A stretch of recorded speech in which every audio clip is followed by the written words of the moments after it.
Ladies and gentlemen, boys and girls, friends and enemies. Yes, I said enemies. I see some of you here. The nurses and doctors, the teachers, the outreach support workers from AIDS Thunder Bay, and any of you who are using the Superior Points Harm Reduction Program. With enemies like you, I am glad I've got some friends in this crowd. You're the objects of my affection and the targets for my infection. If I play my cards right, you too can become my hosts. Welcome to Hepatitis C-eatre. I'm Hep C, your MC for this entertainment. If you listen to me, I will share the bloody truth, tell you everything, disclose all the facts you need to know to keep me from getting under your skin. So listen up, because if you don't listen up, if you don't get it, then you will get it. Got it? Good. Everything you need to know can be found in these informative skits and stories. I love stories. They keep me in contact with just a few of my previous conquests, so I can track how they're doing now that I am a part of their lives. Take Monica, for instance. She just got diagnosed.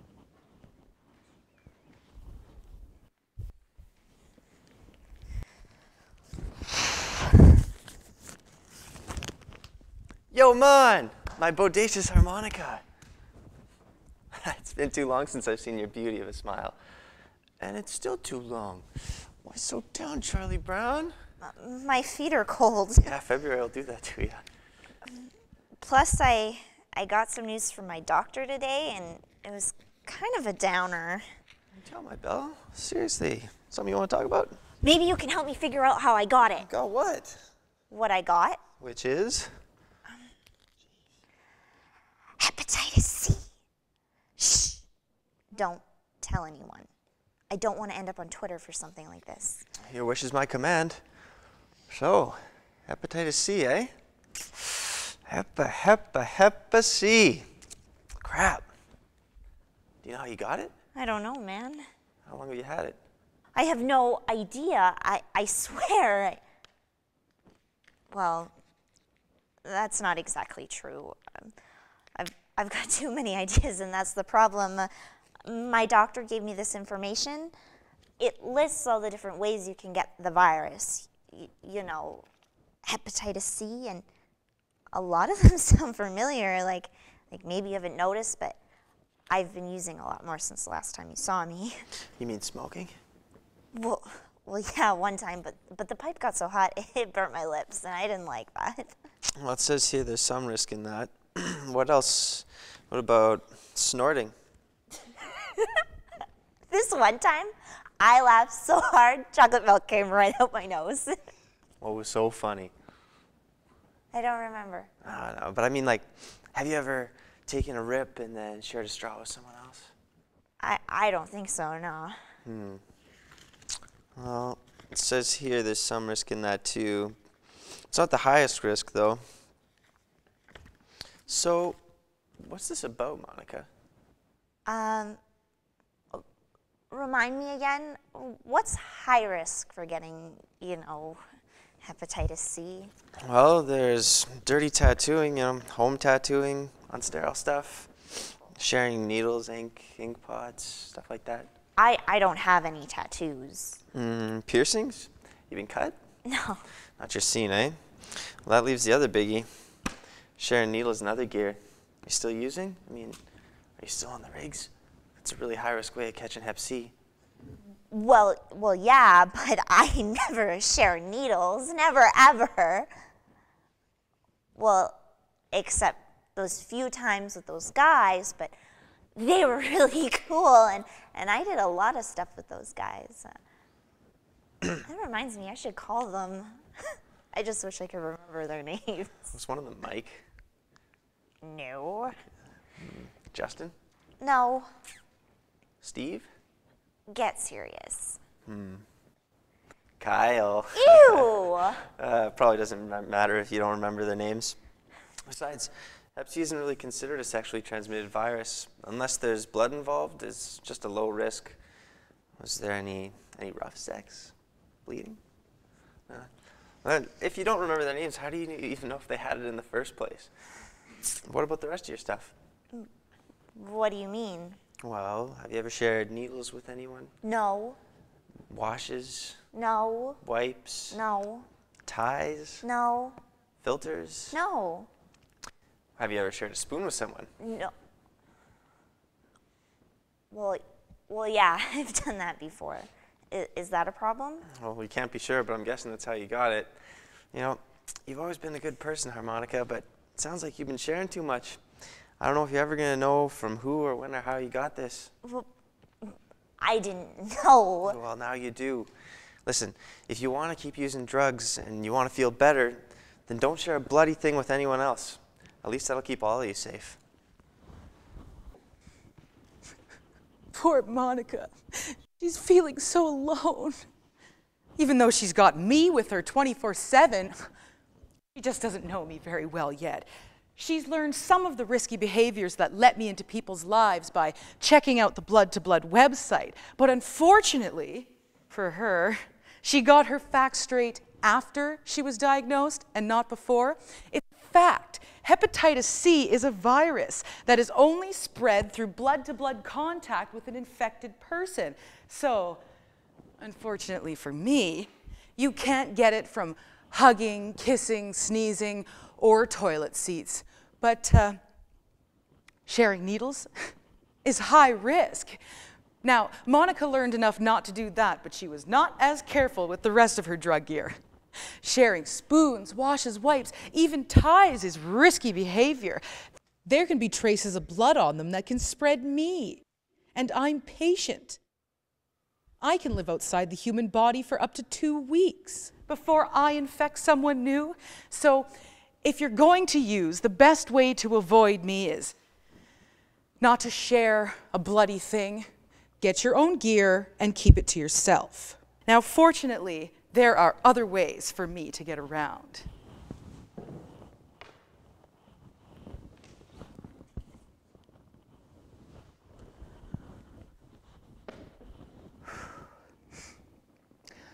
I am so frustrated with her. I could scream. I mean, her father won't even speak to her. When we dropped by her place for coffee this morning, like we do every Saturday morning, she showed it to us, her new tattoo. There had been a party the night before. A bunch of her girlfriends had gotten together to share some wine, and one of them offers to do some tattooing. Apparently, she liked to practice her skills at home. Our daughter's fascinated by tattoos, and she said she wanted to see how it was done. So she watched as one of her friends went first, and the wine kept flowing, and another friend went next. Our daughter was impressed and decided to go for it. So she chose a footprint on her lower back and starts to show it to us. My husband hates tattoos. He's suspicious of people who have them. They remind him of when he was on the police force. The rules changed for him back in 1990. He was shot on the job and he needed a blood transfusion. And it turned out it was infected blood, and he was infected with the hepatitis C virus. He was angry. He went through a long period of real bitterness. Why me? He hadn't done anything wrong. He trusted medicine, and still he's left with this legacy. Over time, he learned to live with it. We all did. There were new rules to follow, countless blood tests, doctor's appointments, the waiting for results was always the hardest. This is a man who enjoyed a beer while watching the ball game, and now there was no more alcohol because his liver would suffer. And he was used to the disciplined routine of being an officer, and now he felt less useful, and he is not a man well suited to time off. But we soldiered on. We focused on our house, our daughter, the things we could control. Our daughter, our one and only, is really at the heart of all of it. So, I tried to find out more what we were dealing with. No, she wasn't sure if new needles were used for each person.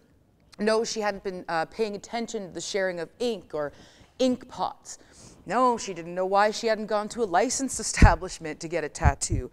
She said she was sorry, and then her father called her stupid for being so reckless, and he stormed out. He hasn't said a word since, and I know that he is hurting. He loves her, and I love him too, and we will deal with this just the same as when we found out about his own status. She's not stupid, you know. Man, why didn't she think about the risks? She just wanted to have some fun with friends and express herself, and it is hard to accept that she's an adult who's earned the right to establish some rules for herself and feel in control. But now she's not, and neither are her father and I.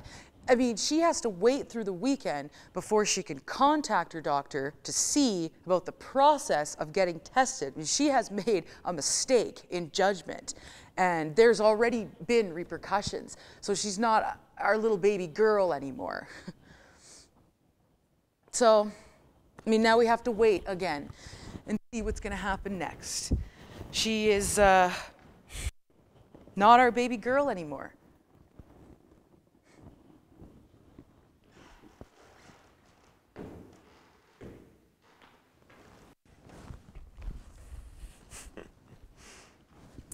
If Sheila were such a protective mother, then why didn't she just get her daughter vaccinated for Hep C in the first place?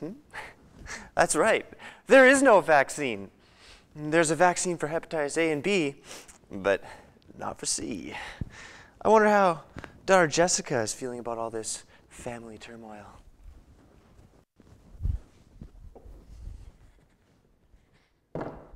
I am so frustrated with them, I could scream. The last thing I needed on a Saturday morning was my parents showing up for coffee and their weekly inquisition while I was nursing my major hangover. So when Mom asked me what was new, I laid it out for them. I showed them my tattoo.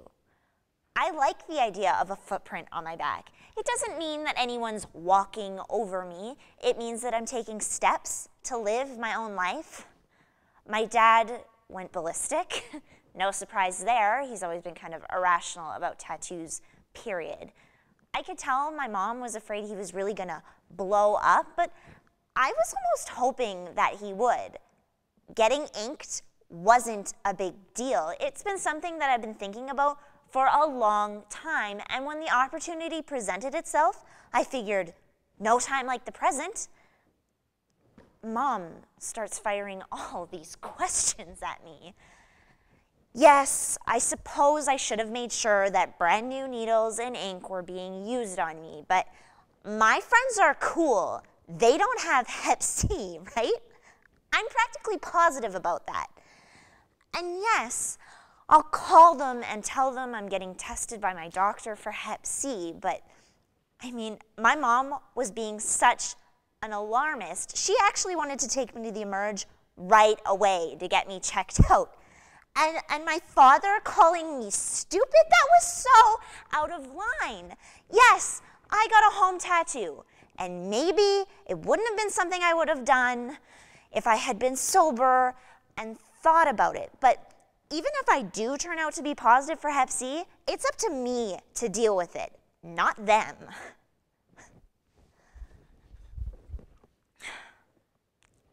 I've checked the Blood2Blood website. They say 1 in 4 cases clears spontaneously on their own. That's better odds than the casino. And even if that doesn't work out, there's treatment. I'll get tested, and at least I'll know for sure. I'm not stupid. There's one thing I learned though. If I ever get another tattoo, I'm not telling my parents about it.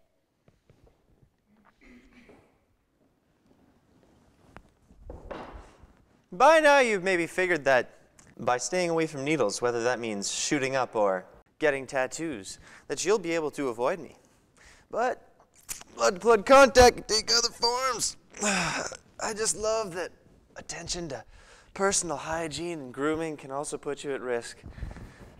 Granted, it's a lower risk, but it can happen. Consider Jackie and Ashley. Once upon a time, these two friends shared an apartment and did their share of partying together. But they each moved on and went their separate ways. Facebook to the rescue. Even though Jackie's been feeling a little under the weather for a while, she figures that a visit from an old friend who's passing through town will be just what the doctor ordered to pep her up.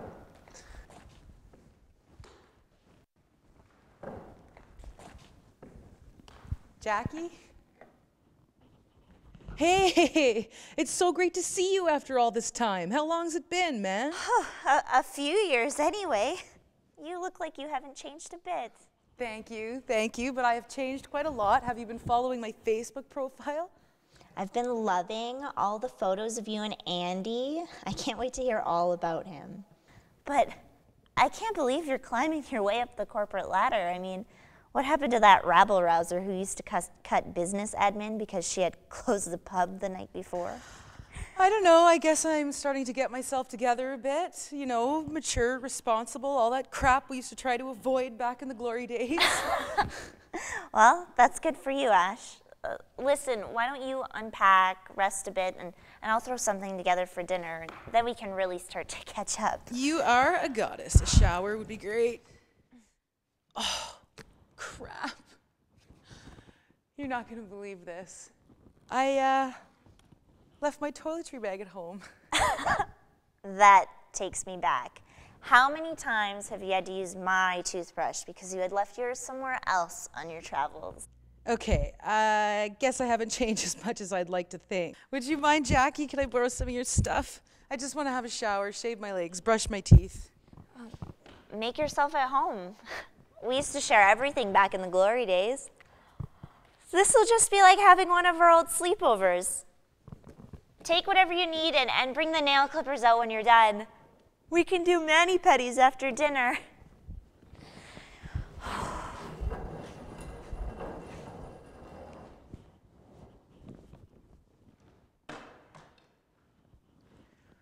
And so these two best friends were reunited. But little did they know that Ashley would be leaving with more than just new Facebook photos to remember Jackie. Generous, tired, Hep C positive Jackie who doesn't even know she's got the virus. She just figures she's been working too hard. Maybe she needs more vitamins. She has never learned one of the golden rules of being a gracious hostess. Don't share a bloody thing.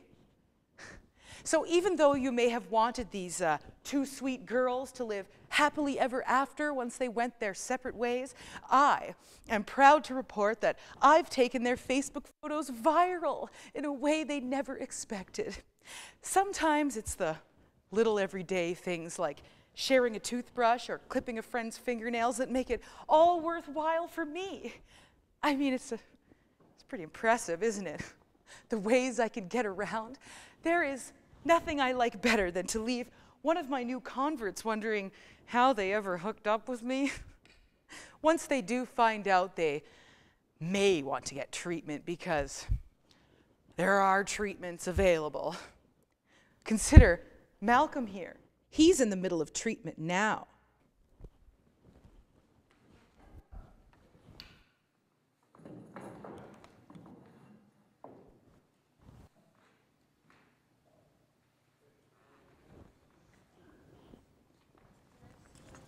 Hey, Malcolm. It's good to see you in the group again. Thanks, man. The last couple of weeks have been kind of tough, but I really wanted to make an effort to get back here. Yeah, you must be about halfway through treatment by now, eh? I just crossed the dreaded 10-week point. Man, it was tough. I warned you, just when you think it can't get any worse, You hit the big 10 weeks. Looks like we have someone new joining us today. Excuse me, hi, I'm Malcolm. This is Roy. Hi there. Hi, I'm Renee. Are you two regulars here at the support group? Well, the other members might call me more of an irregular, but yeah, I've been coming for a few years now. I've been coming for a little over a year. The clinic nurse suggested it. Yeah, for me too. I don't know why I've been hesitating, but I figure since I started treatment, I could use all the support I can get. It's nice to have a place to go where there are people who aren't going to judge you. It helps take your mind off how you're feeling physically.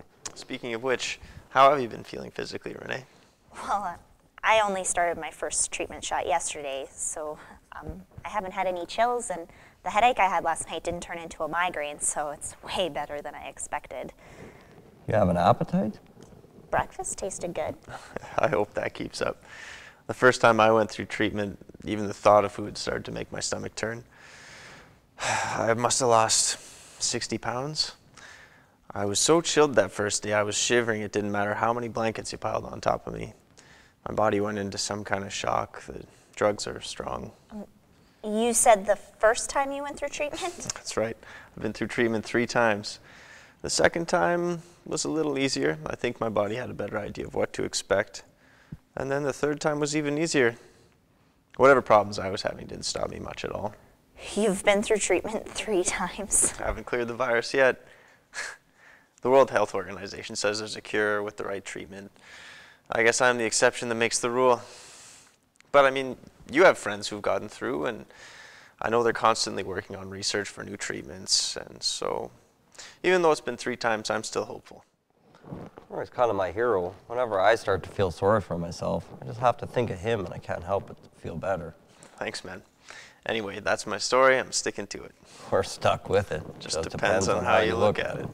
Sounds like you two have done that bit before. It's a classic Roy. Always leave them wanting more, that's what I say.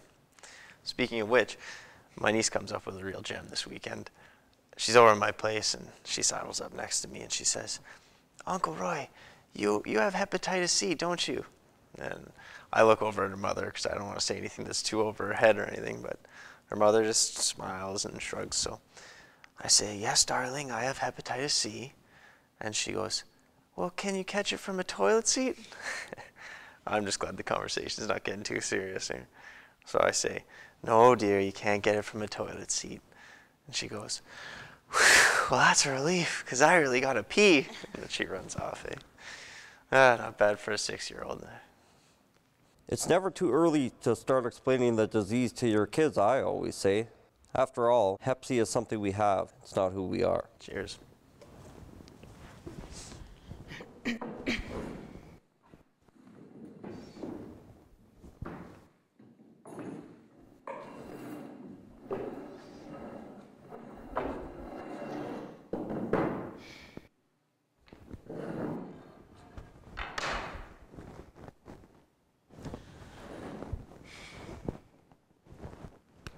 I gotta be honest with you.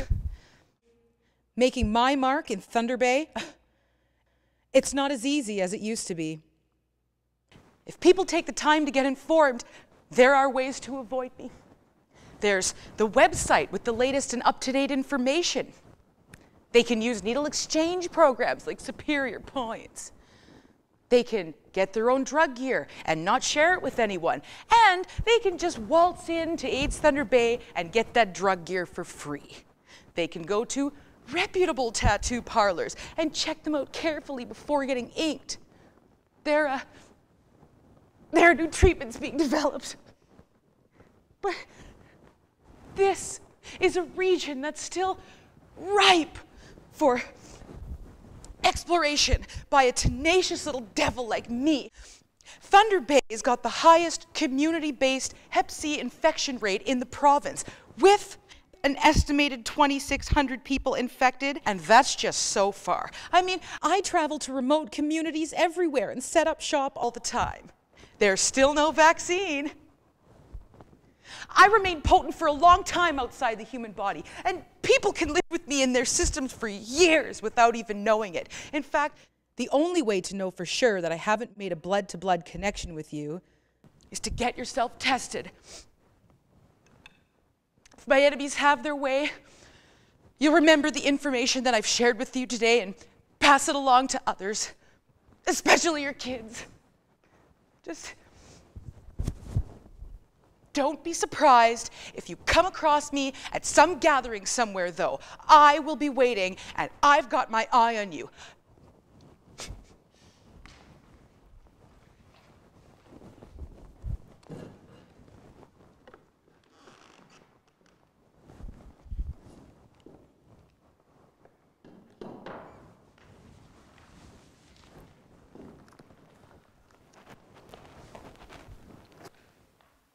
I wrote this letter to Quentin. Quentin is my son. What's one good thing about having hepatitis C? Answer: you develop a whole nother attitude toward mosquitoes. That's a joke, my fishing joke. I've only ever told it once before, about 6 weeks ago, when I was out here fishing with my son Quentin. The joke's not really mine. It started with a story that someone told us at the support group. Everyone started throwing out answers to the question, what's one good thing about having Hep C? Mosquitoes know that it's a blood-borne disease, so they don't bite. It's great protection against vampires. Any blood-sucking pest is going to think twice before messing with you. Stuff like that. It was funny. Gave us all a chance to laugh. I like jokes where they're not all explained for you. Jokes that you have to think about to get it. That joke has potential to be funnier the more you know about hepatitis C. It was quiet on the lake the day we were fishing. There wasn't a lot of talking between us at first. I'm not a good talker. I've never felt confident that I have anything much to say, so I listened. I heard you tell me about school, the football team, how frustrating it was for you to be second string, how exciting it was to get invited to parties where there were older teammates and their friends. You want to take driving lessons. Could I please talk to your mom about it? You're 16 now and all your friends are already driving. A long silence started to grow between us. The setting sun reminded me that time was passing as we floated. The fish weren't biting. Mosquitoes would be starting to swarm and we'd have to head for home. I had to talk to you no matter how hard it was for me, and I had to trust that you'd listen, even if I was your father. It didn't feel right just telling him what to do, so I'm telling you. I made a lot of wrong turns before I had to face any consequences for the times I'd driven drunk, smoked a joint, popped a pill, stuck a needle in my arm. That's what I wanted to tell you now. Your choices have consequences, and sometimes the results are lifelong and serious. I'd already missed so much of your life. I want you around for a long time to come. I want us to listen to each other, but for you to listen, I needed to break the silence between us. I told you my fishing joke. You didn't get it. That was the first time we talked about Hep C. I told you some basics like it was spread through blood-to-blood contact with an infected person. I asked you what they said about it in school. Couldn't believe that it wasn't even mentioned. I told you it was a virus. You asked if it was like AIDS. I told you that both were viruses, but Hep C was different. HIV affects the whole immune system. Hep C affects the liver directly. I asked you if needles were part of your life. You asked why I wanted to know. I told you that sharing needles was the riskiest way to spread infection.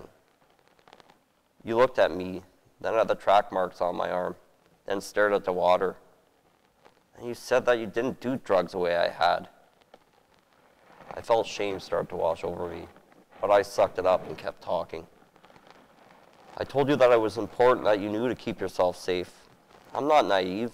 I know I don't have the same day-to-day influence on you as your mother or your teachers or your friends. And you are curious. You'll experiment. It's part of growing up. But responsibilities are part of becoming an adult too. I told you that I understood that. I told you that taking responsibility as your father was part of my growing up. That talking with you helps me to give purpose to my junkie past. I told you about some of the changes I'd made in my life since I found out I had Hep C and started to deal with it. That I was proud that I was finally in a place where I could look toward tomorrow with plans and dreams, not just craving that next hit. I told you that I understood if we couldn't be friends just yet, but that I really wanted to earn your trust. Just like you'd have to prove yourself trustworthy if you're going to drive. This means no drinking, no drugs if you're going to get behind the wheel. Checking with your mom and me before making any decisions that you might change your mind about later. That life sometimes feels harsh and unfair, but that's the chance you have to deal with it if you want to keep living. There was another silence. He swatted a mosquito and a smear of blood streaked his skin. He said, "Dad, can I ask you a stupid question?" I said, "There aren't any stupid questions." Then he asked if you could get Hep C from a mosquito. I said no. It was a place to start.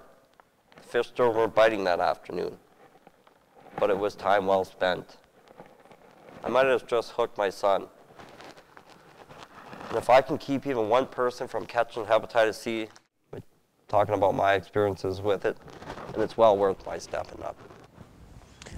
If I can keep even one person from catching Hep C by talking about it, then it's well worth my stepping up.